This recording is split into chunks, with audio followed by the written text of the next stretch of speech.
Emotional distance rarely begins with an argument. It begins much earlier, long before voices rise or words harden. By the time conflict appears, distance has already done its work. Most people believe emotional distance is caused by disagreement. But disagreement is only the moment when distance becomes visible. Distance forms quietly, through small moments of emotional withdrawal that go unnoticed and unaddressed. It begins when presence becomes optional. Not physical presence, emotional presence.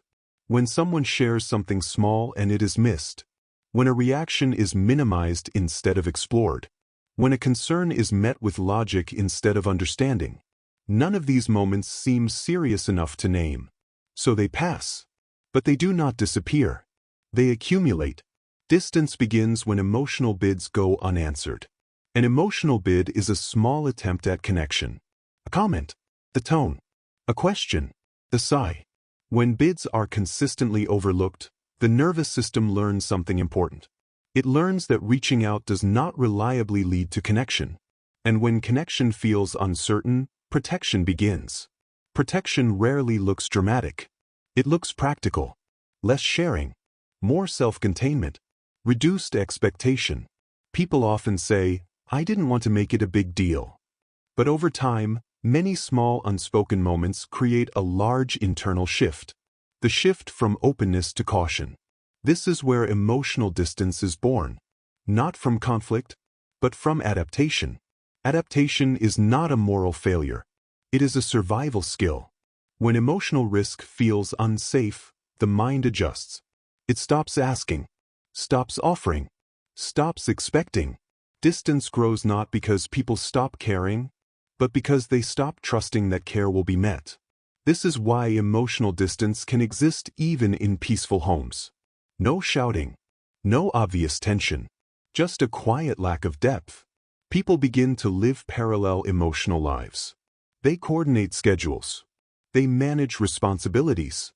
They remain polite. But the inner world becomes private. And privacy, over time, becomes separation. Faith often emphasizes unity and patience. But unity without emotional truth becomes fragile. Patience without presence becomes withdrawal.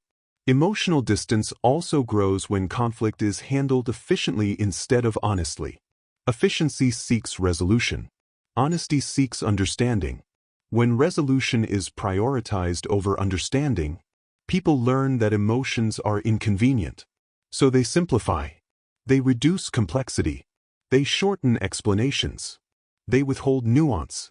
This creates the illusion of peace. But it erodes intimacy. Intimacy requires room for complexity. Another source of emotional distance is role fixation. When partners become managers instead of companions, problem solvers instead of listeners, providers instead of participants, roles are necessary, but they are not sufficient for connection. When roles dominate, emotions get sidelined. Distance grows when curiosity disappears. Curiosity asks, "What is this like for you?" Distance assumes, "I already know." Assumptions are efficient, but they are rarely accurate. When we stop asking, we stop learning. When we stop learning, we stop adjusting. This creates emotional stagnation. People then say, "We've grown apart." But growth apart is usually preceded by a long period of growing still.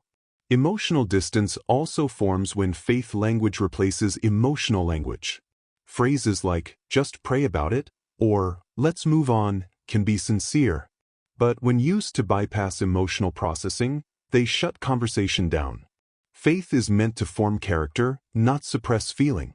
When emotion is treated as a lack of faith, people learn to hide it. Hidden emotion does not disappear. It relocates, often into resentment, often into withdrawal. Distance is reinforced when vulnerability is met with correction instead of compassion. Correction focuses on what should be done. Compassion focuses on what is being felt. Both have their place. But when correction arrives too early, vulnerability retreats. And once vulnerability retreats, intimacy follows. Emotional distance is not one event. It is a pattern of unanswered bids, a pattern of minimized feelings, a pattern of efficient resolution without emotional repair. By the time couples say, "We don't feel close anymore," distance has already been rehearsed for years. This is why sudden efforts to reconnect often feel awkward. People try to fix distance with activities, date nights, trips, conversations. These help, but they cannot replace emotional safety. Safety is built through responsiveness, not intensity. Through consistency, not grand gestures. The good news is this: what was learned can be unlearned. Distance formed through adaptation can be undone through awareness, but only if it is recognized early, before conflict becomes the interpreter of everything, before assumptions harden, before silence becomes normal. The work begins with noticing. Noticing when you stop sharing something small. Noticing when curiosity fades. Noticing when peace feels quiet but not connected. Distance does not mean the relationship is broken. It means something important has been left unattended. And attention changes everything. Before you move on, sit with these questions. Where did you first stop reaching out emotionally? What responses trained you to become quieter?